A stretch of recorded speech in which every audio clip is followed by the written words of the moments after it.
Welcome to episode 6 of Keep the Hotel Empty. I'm your host, Eric Paul.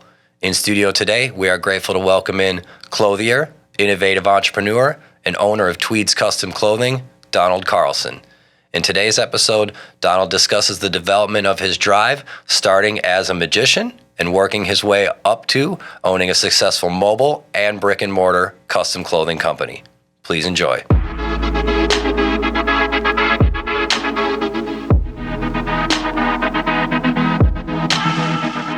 Welcome to Keep the Hotel Empty. Today we've kept the hotel empty to welcome in clothier, entrepreneur, and all-around dapper individual, Donald Carlson. Hello. Welcome, Donald. How are you? Doing well. How are you? Good. Dope spot. Thank you. Yeah. So I know you've got a long, interesting tale that has led you here, and I would like to kind of go back to something that maybe not everybody knows about you. You were raised around entrepreneurs, correct? Yep. And in the dry cleaning business. So It was always kind of something in the back of your mind that one could do their own thing, correct? 100%. Okay. Yeah. So I know a little bit about you. Take me back to trips to Helen, Georgia, when you wind up at the magic store. You did your research. I have. So yeah, we spent our summers in Helen, Georgia. If you've ever been there, it's a really cool little place. And we had a cabin on Mount Yonah. And during one of the trips to Helen, I found a magic shop. And this guy took a $1 bill and changed it into a 20. And ever since then, well, now I don't do it as much, but I was hooked into learning magic. And how old were you at this point? I was like, oh gosh. There's actually, before that though, I was in St. Augustine when I was like, I want to say like 8 or something. There's a magic shop in like a little inside mall. And I remember getting something called, did you ever do magic at all? Well, no, but I had a stepbrother that did. Did you ever hear of like a Svengali deck? Yeah. Okay, so that's like the first magic trick I ever got, but that's not really what hooked me. So I played with magic a little bit, but yeah, the $1 bill to 20 is what like got me hooked onto it. So when you're hooked and you feel that feeling, are you thinking to yourself, yes, I'm going to be a magician? I don't know if that was it like at that point, but I just got obsessed with like learning techniques and like the like magic behind it and like how everything worked. And how old were you when you went to that shop? Oh, God, I think I was like 12 probably. That would be my guess. And then on subsequent trips back there, Yeah. you went and helped out? Yeah, I was absolutely like an employee there, and I would trade my time for more magic. So more just being comfortable doing your own thing. Yeah. We used to have this trick. I think it was called the Wonder Ball, and it was like you have like a tube of bubbles, and you blow the bubbles out, and then you reach out and you catch a bubble, and it's like a crystal, like it's actually like a ball. Nice. And that was like one of my favorite tricks to perform. But then later on, I kind of learned what I liked and didn't like. I found like magic, like card magic was my thing. So like, just give me a regular deck of cards and I'd do magic with that. So you're talking middle school, high school? Yeah, middle school, high school. Spent my Friday nights on St. Armand's Circle trying to gather up a crowd of people to do magic for. Nice. Sarasota Square Mall, that type of stuff. So there is really no point in your story where you skip a beat of making your own money. Yeah, 100%. Yeah. I mean, and during like summer times and stuff, like going to Walmart and getting the 3 Powerades for $1 and flipping them 2 for $3. Did that type of stuff. Like, nice. Yeah. Okay, so you're in high school and the entrepreneurial thing is unavoidable. You recognize it at this point, yeah? Yeah. And what are you thinking you're going to do with it? Gosh, actually in high school though, I would say more in like middle school, a little bit entrepreneurial. I think I got sidetracked in high school a little bit with magic, but then also probably some stupid stuff. Life. Yeah, life. Yeah, exactly. Like I worked at Lids for a while. That was a cool job. I worked as a busser at Gold Rush Barbecue. That was fun. And then at my dad's dry cleaner. So I think I always knew that probably was going to be like an entrepreneur and like have my own business, but definitely in high school, I'm not really sure that I was thinking about that too much. Because magic was the radar. Yeah, magic was the radar. I thought I was going to like leave high school and become a professional magician. I didn't know what I was going to do, but like that was my thought.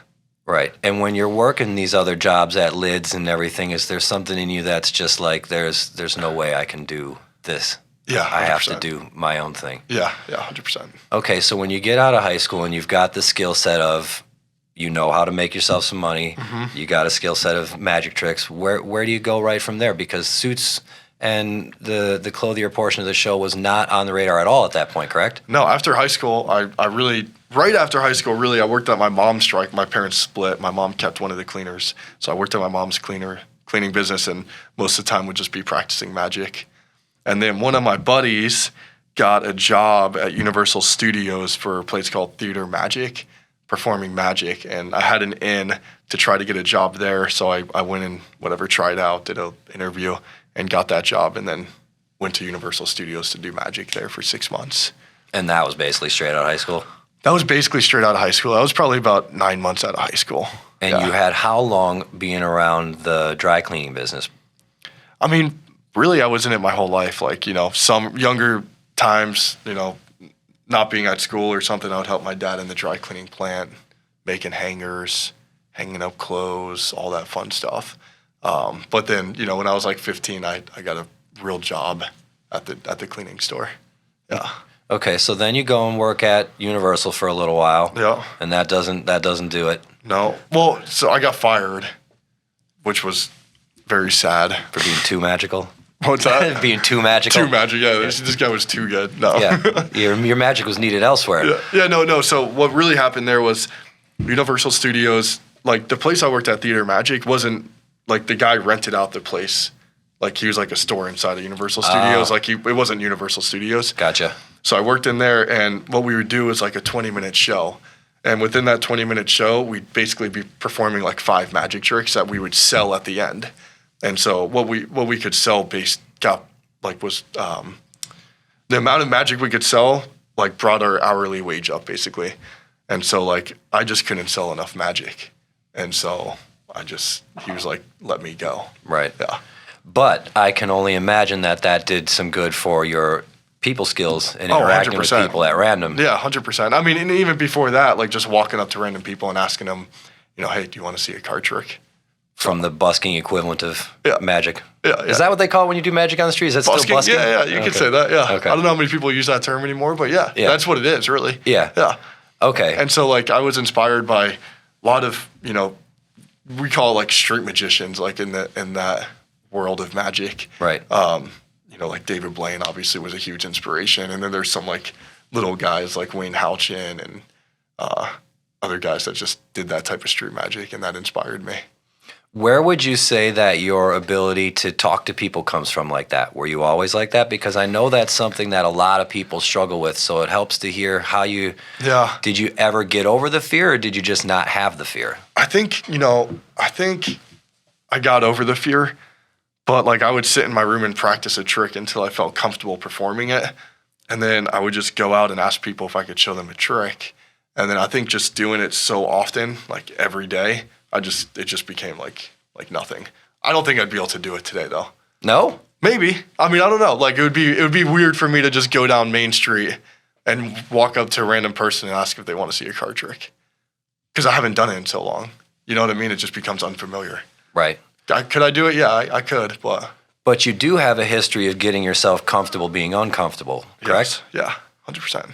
Okay, so when you get back from Universal and you're going back to being at the Family Cleaners, what are you thinking at this point? Well, I didn't know what I was going to do, right? So I think immediately I was like, all right, let me try to get back to the entrepreneurial way. So I asked my dad if I can start working for him. But, like, I didn't want to be pressing clothes or, like, tagging clothes, because we could find people to do that. Like, I wanted to, like, provide, like, real value to the business. So I started a pickup and delivery service. Basically, people who use dry cleaning services frequently, we'd pick up and deliver their clothes twice a week. And that was a free service. So instead of them having to drop off and pick up and forget their clothes, we would just do it for them. And so I started knocking on doors and just kind of built that thing up.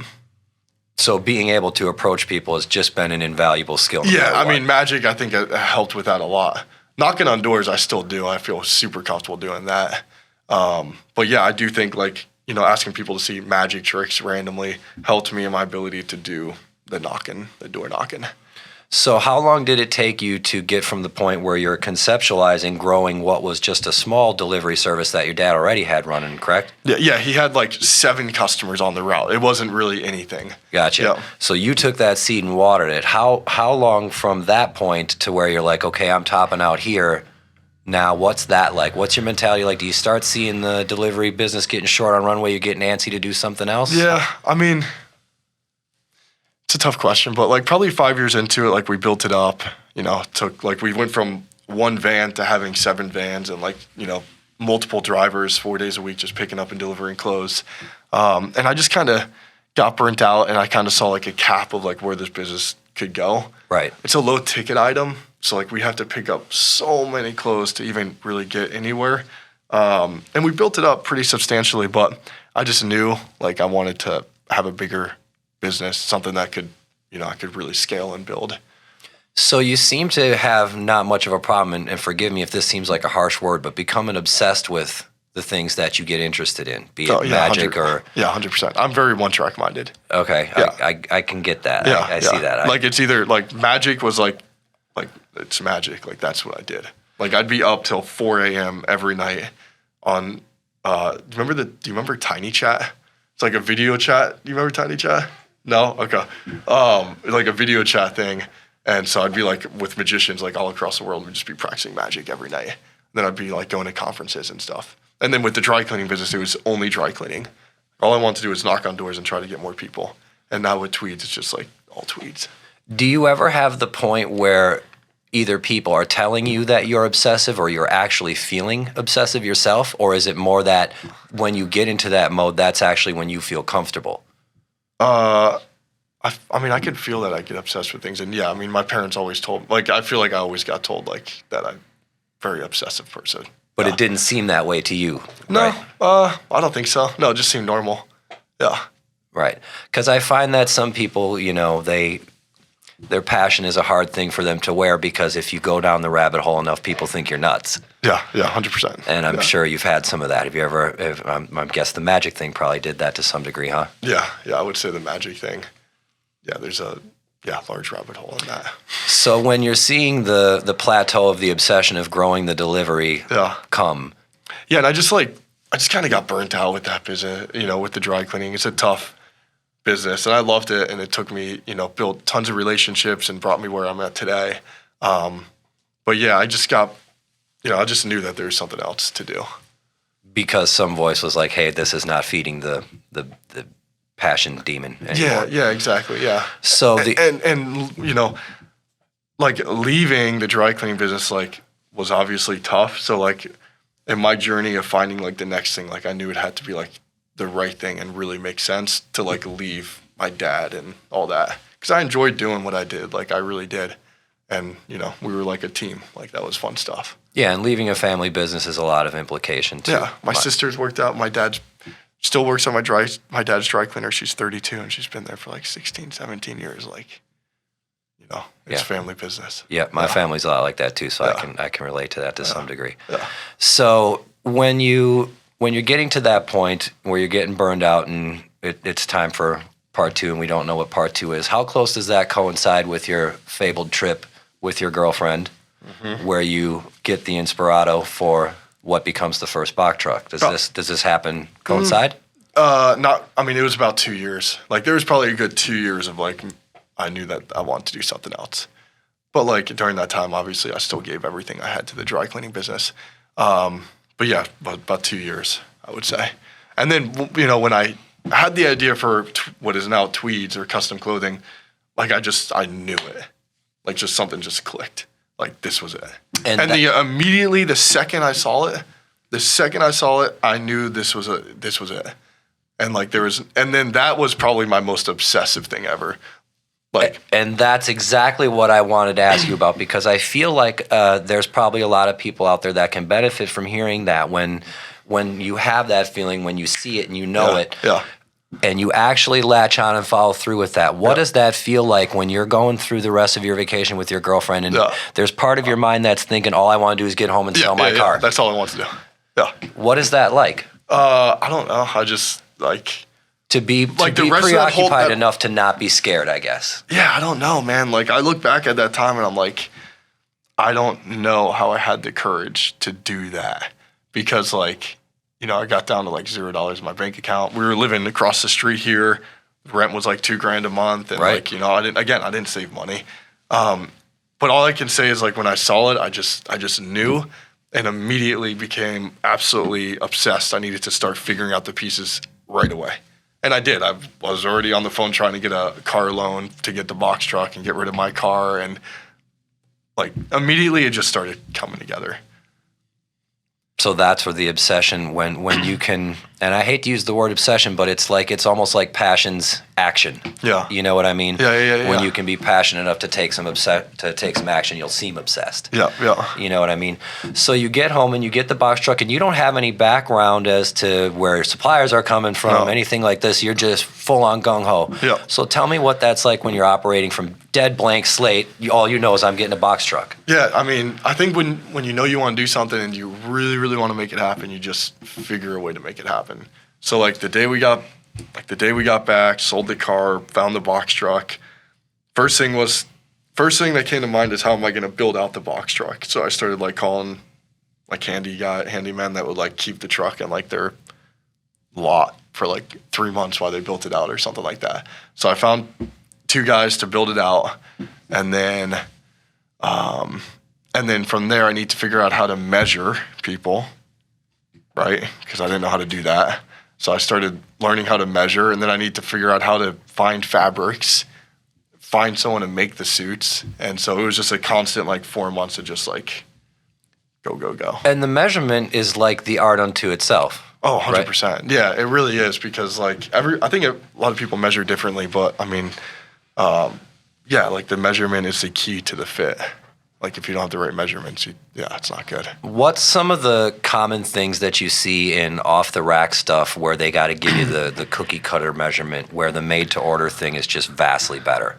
Yeah, I mean, everyone's got different bodies. So like, the guy who like has like the bodybuilder guy who has like a big chest, tapers down, like he's going to go into an off-the-rack suit, and like it's probably going to be really tight up here, and then it's going to be super, super baggy in like the stomach. And there's only so much you can taper to like make that fit right. So like, unless it's like an athletic cut, like that's just not going to work for them. So while you're first developing this and having this, all the box truck built and all this, all of the things that separate what you're about to do from the other end of the fence, the off the rack or the ready to wear or whatever, this is all things you have to learn as well? Yeah. And then I just kind of like, once the truck was built and like I figured out the measurements and stuff, the first thing to me was like, go get sales, because now I can figure out how to actually put this into place. Because if you don't have someone to sell to, like, what's the point in having any product? Because you can't show off your product. So how long between when you get home and get the truck to when you're taking somebody's measurements first is that? So when I got the truck, how long did it take to measure someone? Yeah, how long was it till you got that first sale? Yeah, so I practiced on my dad and stuff. Like, he bought a few little things. And then a buddy of mine took me like an hour and a half to measure him the first time. It was hilarious. Like, we're in the truck for like an hour and a half. And that's a long time? Yeah. So yeah, I've never been measured. Yeah. So it's like, we're like a measurement process now, like we can knock out in 25 minutes. And that's like, our process is really in depth now. So like, we take all the measurements and then we actually put them in a jacket, and we take pictures and videos so we can see how our patterns lay on their body. And then we put them in a pair of pants and do the same thing. And then we put them in a shirt and do the same thing. And now we put them in jeans because we do custom jeans. So like that whole thing, now that we've perfected the process, takes like 25 minutes. And you can do all that in the truck? We used to do all that in the truck. Now everything basically happens in the store. Gotcha. Or in a client's home or office. Gotcha. Yeah. Okay, so how long was the period of time between truck and first sale? First truck stranger. being done. Yeah, first stranger, truck being done, and first sale. Oh, gosh. Maybe, oh my gosh, I wish I don't know, probably a few weeks. Or maybe not even, probably a week. Well, yeah. Dang. Yeah. So you didn't even have a time to have a crisis of faith. No.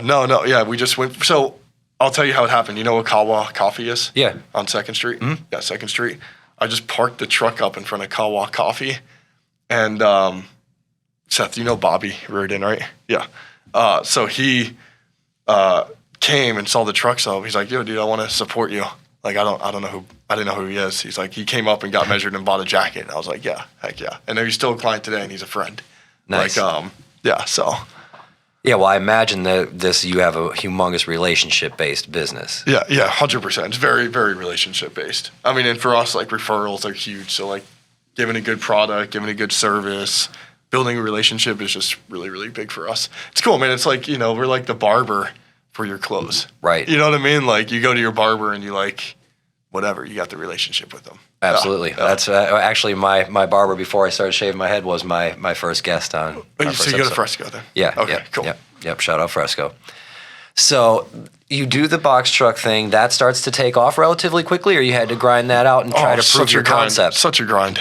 Yeah, and especially in the beginning now, it's like, or in the beginning versus now is like, I tell the guys, like in the beginning, like this guy started a suit company out of a box truck, and I'd be knocking on doors and people are like, what are you doing? Like, what is this? You know what I mean? There's no credibility. There's nothing. And how old are you at this point? 26. No, Okay. hold on, 26 or 27. Yeah, 20. I was about to turn 27, I believe. Something like that. Okay. 26, 27. And, but now it's like we've built a little bit of a brand and like we're somewhat established. So like we can either knock on a door or walk into an office and hopefully like, oh yeah, I've seen your truck or something. So there's more credibility there. But yeah, in the beginning it was like phone calls, knocking on doors, hitting the power base and trying to get sales. Because most everybody that was your initial clients, your concept was foreign to them, right? Yeah. Yeah. Well, yeah. And what I really did though in the beginning was like hit a lot of the old dry cleaning clients that I knew. Mm-hmm. So at least there's a relationship there. And I had an idea, okay, this person wears a suit. Like, let me hit up Tom, whatever. And right. Yeah. So. And the concierge portion of it benefits those right. clients as well. Right. Exactly. Yeah. Like I knew there's a lot of synergy between my dad's dry cleaning business and the clothing business. Yeah. Okay. Yeah. So when you're making your first couple suits, how long till you're finally feeling confident in what you're doing? Or was it you got the skill set and you felt good about it out of the gate? Yeah. No, I mean, yeah, there's a lot of like when the suit comes in and like the client's trying on, it's like hoping like they're like, oh man, this feels really good. Like hopefully you hear that through the curtain or something. Yeah, talk to me about those first couple ones. Where your first couple things that you measured are coming back made to order. What's going through your mind? They looked really, really good. We just posted a story though on our Instagram about like one that was a disaster. Did you happen to see that or not? I didn't. No. Okay. So one of our dry cleaning clients lives out on Longboat Key. I reached out to him because I'm like, this guy I think would support me, and I think he probably needs suits. Mm-hmm. So I bring the truck to his house. I get them all measured up. 3 weeks, like, all right, so he's like my size, maybe a little bit more built, maybe a little bit shorter, and his pants come in, and like I'm looking at the pants, and they're like they're just huge. Like the crotch measurement is like huge. I'm like, I did the measurement, so like it's got to be close. Like I've done this a few times now. Right. So I bring the suit over to him, and he puts on the pants, and they're like just ginormous. I don't know what I did wrong. And it was like, so that was a fun one. But again, like cool guy. He was like, yeah, just remake the pants. Not a big deal. I was going to say, how do you pivot with that? Because with everything made to order, you've got a lead time of what? What's a typical lead time? 4 to 6 weeks. Yeah, and that's relatively quick for a custom. Yeah, it is. Yeah, and we can do things super quick. Like we just had a guy hit us up who needs something in 12 days, and like, luckily, like we get priority, so like we can get that done.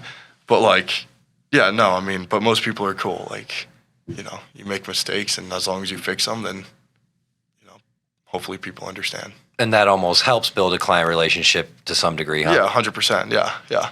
But now our measuring process is so thorough that like most of the time we're just nailing it. Like obviously there's some alterations and stuff like that, but we nail it most of the time. Yeah. Forgive my naivety with this, but is all custom clothing that's done quote unquote the right way still measured by hand with a tape? Or are some people doing like the app thing where you see and they take a picture of you and it just gives you the measurements? Yeah. Yeah, I mean, I've never personally used that technology. Is that prominent? I've heard good and bad things about it, so I don't actually know. Okay. I mean, I guess like I would never, like there's big machines like there's a machine that we can get to put in the store, and like client goes in, they sit in there, it spins around, and then it spits out the measurements in like 30 seconds. But like we like the whole like old school thing of like building that like we get to talk with the client for 20 minutes while we're measuring them. Like, we don't want to take everything out of, like, so many things get taken out of life with technology. You know what I mean? Like, this is a cool thing. Like, we can still sit there and talk to a client and measure them up and, like, give them that service. How much of the traditional nature of the tailor clothier business do you take pride in bringing back or rejuvenating? And I ask that because I see that a lot in the barber world, too. because these are such old occupations. Yeah. I mean, I guess the measurement portion, right? That's cool. Not going to to a newer technology thing that other clothiers are probably using. But I think what's cool with like Tweeds is like, we're like an old school like clothier, right? But like we brought like a cool like hip vibe to it. Like rather than like super traditional store stuff all over the place. Like you come in and it's like clean, you grab a drink, talk, sit down, whatever. Like, yeah. So, but traditional, but with a deliberately conscious, more modern aesthetic. Yeah, exactly. Yeah. Okay, so that comes in when we get to part 2 with the brick and mortar. But let's talk about the truck journey a little bit. So it starts to you grind for the first couple of years. Mm-hmm. When is it that you realize this is taken off and this is good to go? Yeah. So I was at a Grant Cardone conference, business boot camp with my dad. Actually, it was like September, it's like 2021. And there's a guy named Brandon Dawson. He kind of talks about like properly building a business, and like, you could stay as sole proprietorship and, do that thing and stay small. Or you can potentially try to build something big with the right infrastructure, but you need people to do that. So I signed up to like a 3-day program that he does that's not cheap. But that was kind of like my commitment to like, I'm going to put this money into this, and I'm going to find my first person before that event, which was Rob. And then from there, we're going to try to build a team. So that's when that started, like making that commitment. And if you're trying to start a business too, like, right, like yourself, if you're listening, like my commitment to doing Tweeds was like, sell my car, buy the truck. Now you got to make it happen. You know what I mean? Like right. Putting something in place that like establishes your commitment. How long did it take you to get to the next point though, like that, when you're making the next commitment where you have about 2 years? So yeah. So that's not too bad. So then how long between that, because your next big thing after that is brick and mortar, right? Yeah. So what's the road like between when you're now having taken this course and doubling down on yourself and, this is going to be more than just flying low a little bit. Yeah. What's that period like? That was bringing on Rob, bringing on the first guy, and then starting to figure out the processes that I've been using myself for the past 2 years, and then teaching someone else to be able to do that. Because you were going out with 2 trucks or 2 in 1 truck? No. So what was the question when again? You bring on Rob. Yeah. So bring on Rob, right? And then I realized like I have to teach Rob everything that I've done over the years, and be able to, train him to be able to do that, so that, he can go out and run appointments and that type of thing. That's what I mean. The goal with him was to start another truck. Yes, and that's what we did. Okay. So I bought him, then we bought another truck, built it out, and he was going to appointments in that truck. So then at that point, there was 3 trucks. And that was how I thought I was going to build it out, was like, okay, I'm going to bring on another guy, another truck, and we'll start going around. And then another guy, another truck. And then it just didn't pan out that way. What part of that seemed to be not advantageous?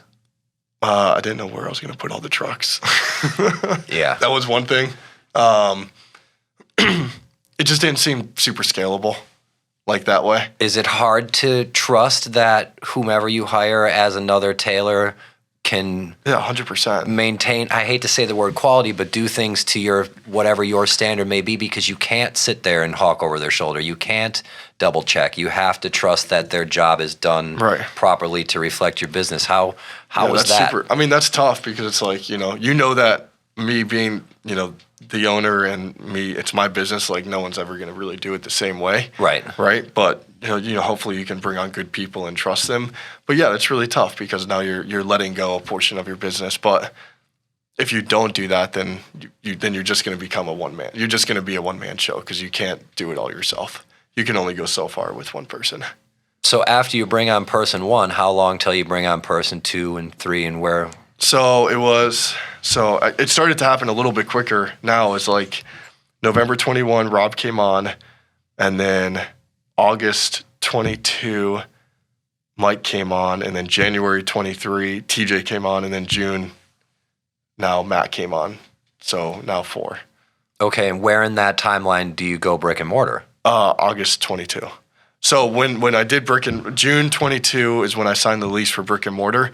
And then that's when I realized I need another guy. And was this a similar point in the story as when you take this conference and realize you got to take on guy 1 and truck 2 and all that. Was this another real pivotal point for you doubling down? Yeah, for sure. Yeah, and I was like, oh God, now I got a store. Like now we got overhead and a huge build out, and like money's going a little bit. But then, you know, when Rob came on, another thing too was like, you know, because we just had the trucks, like we didn't really have like an actual place to work out of. Like we'd just be sitting in the trucks all day or at my house, and we had just had a baby. So now like me and Rob are at the house working, the baby's running around crying. And when you're working, you're talking clerical stuff, follow-up calls, things like that. Follow-up calls, pressing clothes, getting things organized, that type of thing all day just in the house. And I was like, well, if we're going to, you know I don't want it to just be me and Rob. I know I want to build something bigger. Like I'm doing it now anyway. So let's try to find a store. And the truck's momentums were building still at that point. Yeah. Everything's still building at this point. Everything's still building every day. But so then brought, you know, Rob on, signed for the store about 7 months after Rob came on. And then when I signed for the store, I realized I need to have another guy. And then I asked Mike to come with Tweeds. All these guys I've known forever. They're all buddies, friends. And you trained them personally to do the work? Yeah. Yeah, now it is starting to come to a point now that, like, as we bring on new guys, like Rob's well-versed enough that he can train someone and help them learn how to measure, and Mike is as well, so, like, that's cool. What's been one of the biggest scary moments of having a brick and mortar? I've also had to go that route too at points, and I'm wondering how that felt for you, because where you're at here in Sarasota, this is, even with the momentum and recognition you have, this is a big gamble. Yeah. No question about it. Life is risky. No one gets out alive. Yeah. 100%. How do you manage that risk? What did it feel like? Oh, gosh, man. I don't really. I just kind of take everything day by day, and like I know like the rent is there or whatever, and you know the overhead is there if you're kind of talking money and stuff with this. And like the other pressure is like now I've got guys working for me. I got to make sure I set them up for success. I teach them what to do and that we're all doing well. But at the end of the day, man, we're just like every day we just take it like, you know, hit our follow-up calls, hit our sales, go to events, try to get our name out in front of people. And at the end of the day, if you're doing all that stuff, it should relate to sales. And if you're having sales, you should have profit, and then that should pay for everything. So I don't know. I try not to think about that too much. It seems like the taking one day at a time stance is important to you. Yeah, I've never sat down with Tweeds and been like, okay, this is the plan for the next 5 years. Where did that start for you? What's that? Being able to embrace staying in the day, because a lot of entrepreneurs and people who are trying to attempt anything in general. Maybe you get caught up too much in the details or too much of what can happen or whatever. It's forward thinking or backward thinking. I don't think there's a right or wrong way. I mean, I'm sure if I had thought about all the things that could go wrong beforehand and written it out and like thought about that, maybe things would have gone smoother.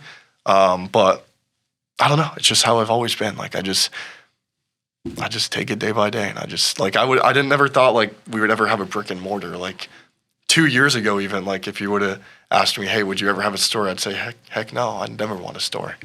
And then now I've got the second store opening. So things always change. Like a plan is a plan, but anything could change that plan. Right. And so why waste the time even trying to figure that out? So the impetus of the store in large part was to alleviate the working out of home part. Yeah, and also like to have a really cool space to host events and to have like a real atmosphere for, you know, clients to come in and then have a really great experience. Like that's what I was going to say. Yeah. What else has that provided you? Like maybe that you didn't expect. Yeah, the experience. Like clients come in now, we have AC. It feels good in the store. Right. We have a full bar in the back, so someone comes in, we greet them, we ask them if they want a water, we take them to the back, get them a drink, whatever. They go through the whole process, and it's just comfortable. And so we're just trying to create a cool experience. And reflect some of the budding culture that surrounds the wear that you have, correct? Yeah, 100%. Thank you for sticking with us. We hope you're enjoying the episode. If you'd like to make a difference and take your support to the next level, please visit our Patreon and consider becoming a member. Link in the description. Everything counts in large amounts. Thank you again. Now back to the show.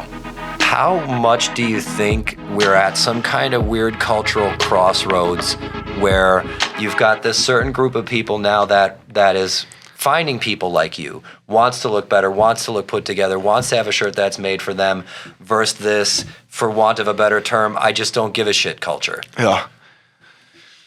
How does it affect me?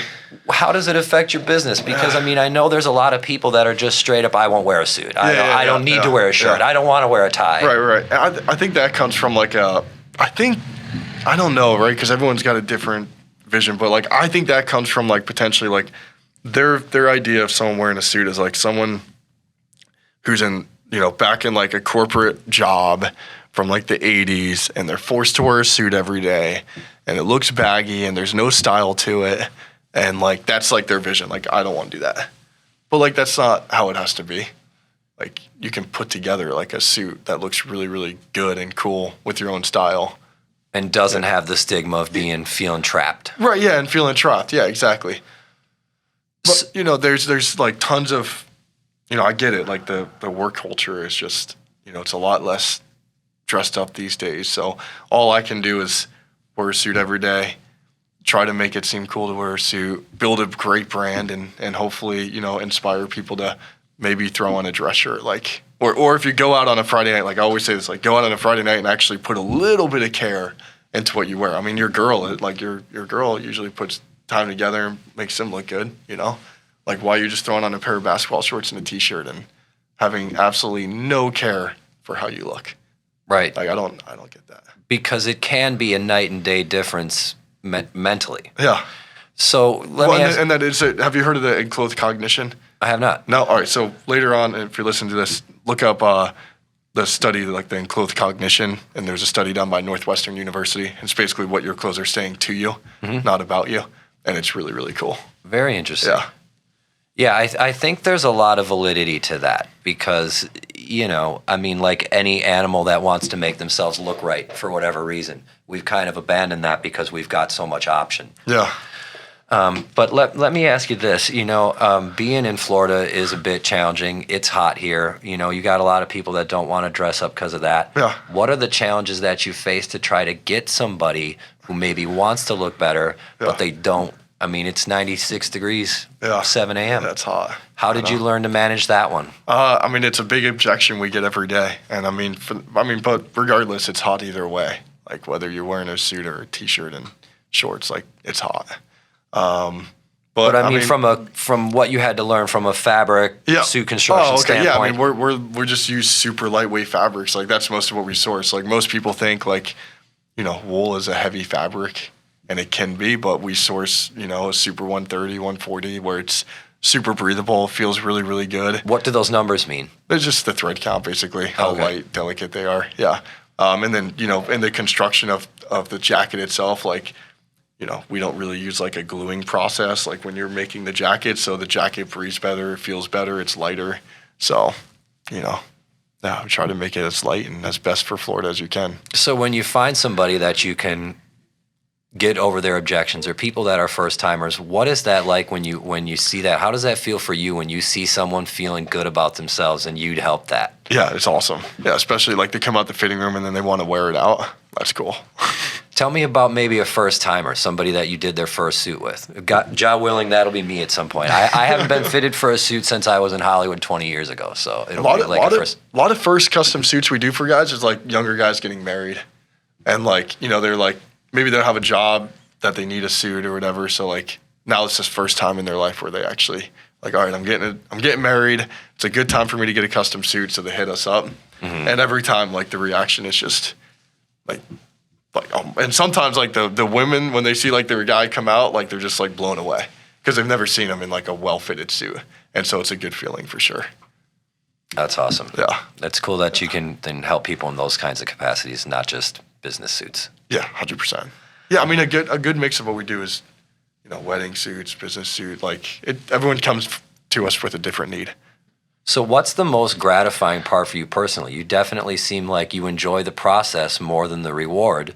I think probably my favorite part in the whole process is, like, first off, we have to understand what the client wants. And then if they're a little bit open to, like, helping us put together something, it's really, really gratifying, like, being able to put together a look that I know will look good. Like maybe they're like, oh, that's a little different, but like I know it'll look right. And then seeing it come together is really awesome. How do you manage interjecting your tastes or opinions versus clients' either bad ideas or less than desirable ideas? Well, at the end of the day, I'm not the one wearing it. So, it's always a personal preference. And if a client thinks something might look, I mean, for the most part, right, like if they think it'll look good, like, and then they feel good in it, then that's great.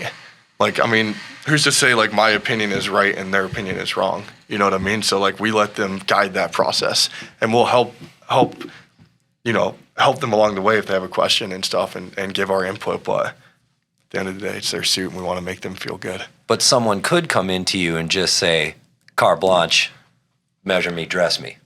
Oh, 100%. How often do you get to do that? Not as often. Most guys come in, they kind of have an idea of what they want. But sometimes here and there. Again, like a lot of what we're doing is wedding stuff. So like guy comes in, they need a navy suit, black suit, gray suit, or they have a color palette that they need. So that's a big part of what we do. Another part is maybe an older gentleman who just needs to get a new navy suit or something. But yeah, sometimes like a guy will come in and they're like, hey, I trust your expertise. Let's put something together. And that's always the most fun. Because then you can stray away from just the monochrome thing. Yeah, 100%. Yeah. And, we can start to, like, some of like my favorite looks I like to put together for clients is like suit separates. So like, light pair of pants with like a pattern jacket with like a white shirt or something like that can like look really good. So, yeah. So do you have points where, like barbers or tattoo artists, people come in with a picture and say, hey, I want to look like this? Yeah. Or is it more that, they either have their own idea or you get to guide them? How much leeway is there? Do you have to kind of...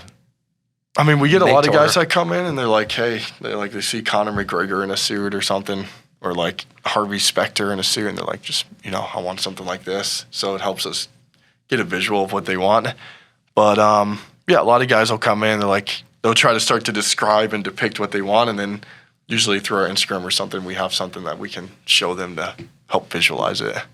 So it's not so much like trends as it is more like niche things. People say they want to look like this. You don't have like overarching trends now. Everybody's buying blue suits for 6 months. No, not really. I mean, blue is always the most popular. Right. Like we always get the person who comes in, he's like, man, like they've already got a few blue suits in their closet. They want something different. And then we're showing them fabric swatches, and you immediately gravitate towards the blue again.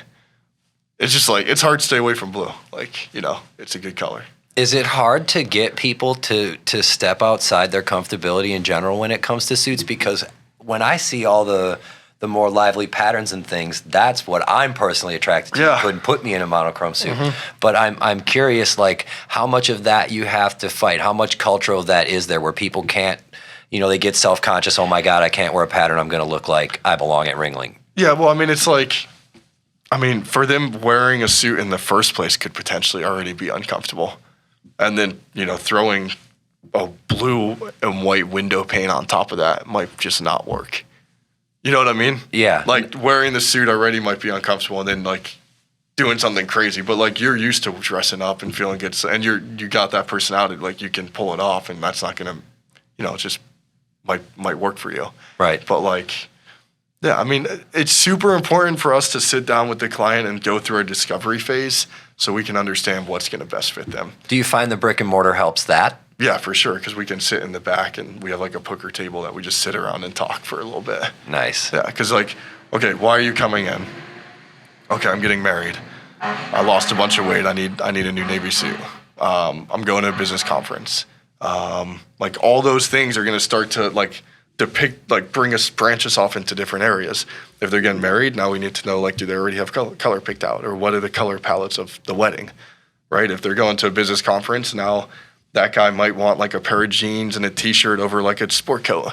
Like that's going to be super common for business conferences. The guy who lost a bunch of weight and now doesn't have any suits in his closet might need a new navy suit or like a black suit just to have. Right. So like we need to start off there so we can figure out what they need. So when you're going around knocking on doors, you're literally hoping to find one of these people that now walks in your door? Yeah. So when you're knocking on a door, and I hate to backtrack here a little bit, but this kind of dawns on me. You knock on the door, and what's the approach here? Is anybody getting married? Yeah, no, that would be a good approach. No, it's usually like, hey, I'm Donald with Tweeds. We do We have a custom clothing business here. Just want to see if you're in the market for any new custom clothing. Like, we usually just cut to the chase. But only one time did I actually sell a suit on the spot, knocking on doors, and that was pretty cool. That was like in the first month of starting Tweeds. And again, that guy's still a client and super cool guy. That was a sign. Yeah, I was like, knocked on the guy's door. If you've heard of Tom James before, they're big. Have you heard of Tom James? Yeah. Yeah, okay. Yeah, they're huge, right? Big company. They have reps all over. He's used Tom James in the past. Wasn't happy or whatever. They're a good company, but maybe he just didn't have a great experience. Yeah. Yeah, came out into the truck, measured him up, and he bought a suit. And I was like, yeah, that's cool. Like, all those little things in the beginning, like, all those guys that supported me in the beginning, like, gave me so much confidence to, like, keep going. And so, like, I'm super grateful for that. And you've been able to build on that in lieu of this being such a relationship-based business. Yeah, yeah. Okay, so brick and mortar's going. You've been there for a little while now. Trucks still going, right? Mm-hmm. Do you plan to expand the trucks as well as the brick and mortar? Because brick and mortar's expanding, right? Yeah, brick and mortar's expanding. I don't know. That's a good question. I don't know. We'll see what happens. Maybe in a year from now we'll have a few more trucks. I'm not sure. That stays in the day-by-day thing? Yeah, because like right now I don't really think. I know right now I'm set to like I'm thinking brick and mortar, try to figure that out. But then maybe in 6 months I'll be like, maybe we need another truck. Like, I don't know. Well, tell me a little bit about brick and mortar part 2 and how you get to that. So, I mean, as far as it goes, so quickly. Yeah. I was just, Tampa's a great market. Figured it'd be really, really cool to bring Tweeds to Tampa. Like, we've already got a good bit of clientele up there. From taking the trucks up there? Yeah, and we do we some of our geofencing's in Tampa too. So we've got like people in Sarasota know people in Tampa, so it just kind of built out naturally. So found a sick location next to Oxford Exchange. I don't. No, have you heard of it? It's a really cool little place off of West Kennedy Boulevard. Okay. But we're right to the left of Oxford Exchange. Nice. In a little intimate 700 square foot place, and it's going to look dope. Are you going to try to mirror your aesthetic of here, or are you going to let each place have its own personality? 100% let each place have its own personality. That's cool. Yeah, but that could change too. Right. Well, that's the beauty of being able to stay day by day. Yeah, exactly. You don't got to commit too hard and limit yourself too much. Yeah. So you can expand brick and mortar. That's all well and good. You could, we got plenty of opportunity for that around here, especially since you're saying your network is got excellent network of its own. But the trucks seem like a thing that would be ripe for franchising. Have you ever thought about that? Is that something that's ever crossed your mind? Because it seems like you've got what it takes to go from truck to selling suits out of the truck pretty well buttoned up. Yeah. No pun intended. Yeah, no, I think that could definitely be an option. I haven't looked into that much, but yeah, I've had people, say that could be a good way to go, but I just haven't put much effort into that. Because some of the source of the fulfillment of this for you personally is just the building and growing it, the doing it, pursuing it, right? Yeah, 100%. Yeah, that keeps me excited. So you can kind of live on that philosophy of getting in the end zone but not doing an end zone dance? Yeah, yeah, 100%, yeah. So that's awesome. Yeah. So I know you just day to day. Next thing you're going to do is just be tomorrow because that's the next day. Yeah. How long till the Tampa store is open? About 3 weeks. Oh, shoot. So you move pretty quick on that too, huh? Tomorrow the wallpaper goes up. I'm pretty stoked about that. Nice. Yeah, I'm hoping it's going to look good. And what are you doing for a staffing hurdle? So the new guy, Matt, who we brought on, he's going to be running that location. Okay, because he wasn't running a truck? No, he wasn't running a truck. And no one really runs a truck. We're all kind of stationed in the Sarasota downtown store. Okay. And then if like, hey, someone calls us and we need to go out, one of the guys goes out and takes care of them. Okay, so the truck business doesn't really act independently anymore. It's more an adjunct to the brick and mortar now. Yeah, 100%. Yeah. Yeah. Okay. And even when we're going out to clients, like typically we're going in their home or office, just a little bit more comfortable. Sure. Yeah. So, but people really like that convenience. Very cool. Yeah. So we'll see what happens with the Tampa store. Should be fun. I'm excited. And then just see where it goes from there. So what's the next big thing you got coming up the shop here? You do events there? You got any on the books? We're doing another realtor event tomorrow with Veterans Realty. And then we'll definitely do a holiday party. But the next big event will be the grand opening for Tampa in like October. Very cool. Yeah. We're not going to do we'll do like a soft opening and be open for like 6 weeks. And then we'll do a grand opening. Very cool. Yeah. So for some of the people that are on the fence and I hate to say it, do dress like 10-year-olds, if you want to start getting into better looking clothes, leading your way on up to where having custom clothes makes sense or is worth it or is something you're going to enjoy, where's the ground floor of that? What's the things to avoid with off the rack, or what's the things that you definitely, like you said with the gluing, what's the difference between what you get off the rack that's glued and your alternative is stitched, I imagine? Yeah, it's a canvas. It's a canvas where it's not like, because a jacket's a 3-dimensional shape, obviously. Mm-hmm. So like the less expensive version to do it is like to fuse the garment together, but we use a canvas, so it breathes better. It like kind of molds to your body over time, and just lasts longer that way. But I mean, if someone's gonna like, you know, they don't care about the way they dress, I guess they have to kind of figure out their own style a little bit first, and like what way do they want to go? Because the ground floor for a custom suit is X dollars? $1,700. Okay. Yeah, that's where they start. And if you're talking about a comparable off the rack suit, $500-$600? Man, maybe for a comparable, maybe more like 8 or 9. Okay, yeah, so it's not really that big of a gap. No, I don't think so. No. I mean, it's a garment that's made one-off where you pick everything about it, so, and should last longer. So, yeah, I don't think it's that big of a gap. That's awesome. Yeah. Yeah, and I feel the same way about, you know, guitars and the get what you pay for adage. Yeah, 100%. It's kind of hard to live by and kind of hard to shop to people. Yeah. What are some of the things that you've had to learn?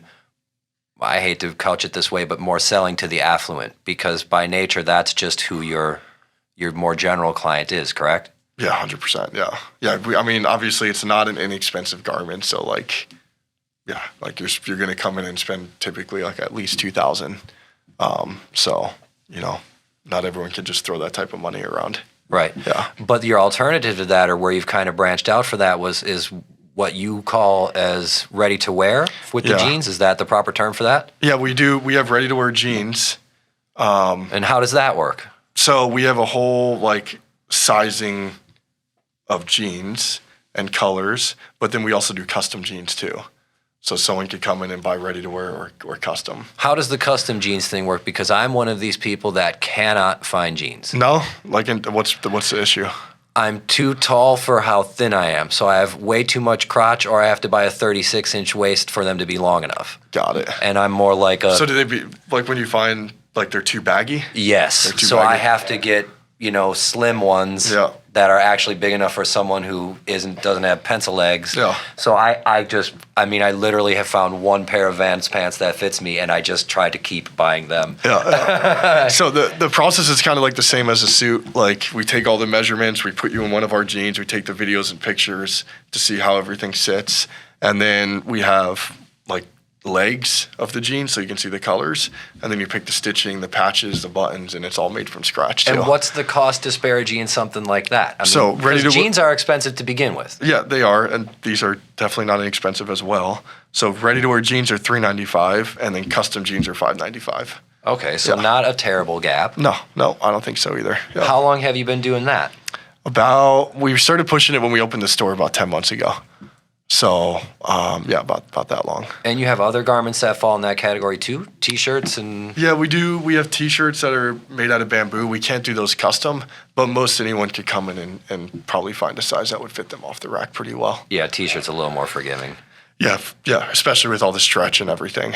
We're trying to come up with a custom program for T-shirts because I think that would be cool. I just haven't quite figured that process out yet. Right, and there's a lot of competition for that with the 5 for $25 ones. Yeah, there are. There is a lot. So, I always look at that too as like you have your 5 for $25 T-shirt, which maybe you wear on a daily basis, but then again, you look at like our shirts are like $150-ish. Then you look at your like more expensive T-shirt like ours, and like that's the shirt you don't wear daily. Like it's the shirt you throw over a pair of jeans or something when you go out on like a night. You know what I mean? I just feel like you feel better in that type of thing. So you don't want to throw that type of thing around, obviously. Right. But I think it's two separate things. You got, daily and then nicer occasion. So where do you see the most latitude with what you got going on? Do you think you'll end up doing more custom clothing, or you're gonna end up doing the ready to wear and that sort of thing? More custom. More custom? Yeah. I always want to stay like Tweeds as being like we're a custom clothier. That's what we specialize in. But if you need something quickly and we just can't turn it around, then we'll have something ready for you. Right. Hopefully. Right. But, I don't want to, like, we get calls all the time, like, you got to do rentals or anything, and that's just not our game. We want to just be the best custom clothier. Yeah. That's important to stay in that niche. Yeah, it's just like we just don't want to be the company that starts to do everything. Like, oh, why don't we do a bottle of cologne and deo? Like, no, we're custom clothing. That's what we do. Yeah. And again, maybe that does change. I was going to say, until a different day comes up. Yeah, exactly. And you're saying 2 years ago, I said I was never going to do cologne. Yeah, exactly. Yeah. So, but yeah, that's where we're at today. And that's, kind of where we're keeping it. Very cool. Yeah. So expanding brick and mortar. Yeah. Trucks operating out of the brick and mortar. Yeah. Everything on the up and up. Yeah. What's the thing that you're most excited about? See where we can take this thing. So you mentioned Grant Cardone is taking this thing, you just 10X. Is this the deal? Is that really some of what drives you in this? Yeah, for sure. I think that's like the fun in it. I mean, like I love dressing clients and sourcing cool fabrics and like, getting the right fit and all that. But like, we do that. We do all that good. And then hopefully it helps us build to be a bigger company. Yeah, that's super intriguing to me, for sure. Yeah. I get that. I love that. The feeling passionate about being passionate, I really respect. I dig that. Yeah. So I'll get you out of here on this one, and your answer cannot be magician. If you weren't doing this and hadn't had the coincidence of the dry cleaning business and your own gumption that led you into this, where do you think you'd be? What would you be doing? What could you see yourself kicking this much ass at? Oh, man. If I wasn't doing this and I was doing, like, can I say entrepreneur or, like, I'm not doing that either? Yeah, but you can't be that vanilla. You got to be entrepreneur selling peanut butter or something. All right. So, I don't know, man. I'm going to throw a curveball out there, but I don't really know if this would be it. But, like, I had a time in, like, a few years of my life doing the dry cleaning that I was, like, super into my health, super into working out, super into yoga. Nice. Like, just, like, that type of thing. And maybe I'd be doing something like that. Like, very cool. Maybe in, like, the fitness space or, like, helping people eat better. I don't know. I mean, that's not how I am now. I need to get back into working out and stuff, but that was really a fun part too of my life. That's interesting you should say it, because it seems like your self-discipline and your ability to stick to it has really driven you through all this. Yeah, and that's something I missed in this too, is like I got obsessed at one point with working out, eating healthy, yoga and stuff, like when I was trying to figure out what I was going to do work-wise. Right. When I didn't know what to do with the dry cleaning business. So yeah, that was another thing I got obsessed with. Well, I think that's really admirable, my man, and I appreciate you sharing that, the good sides of obsession. The exactly. way you can turn your drive into some products and smiles and happy family and happy employees. Yeah. So I appreciate you coming down. I appreciate you taking the time. I can't thank you enough, and I look forward to doing this again sometime when we're talking about the third, fourth store and maybe the franchise and trucks. Let's see what happens. All right, appreciate it, brother. Thank you, man. Appreciate you. Yeah.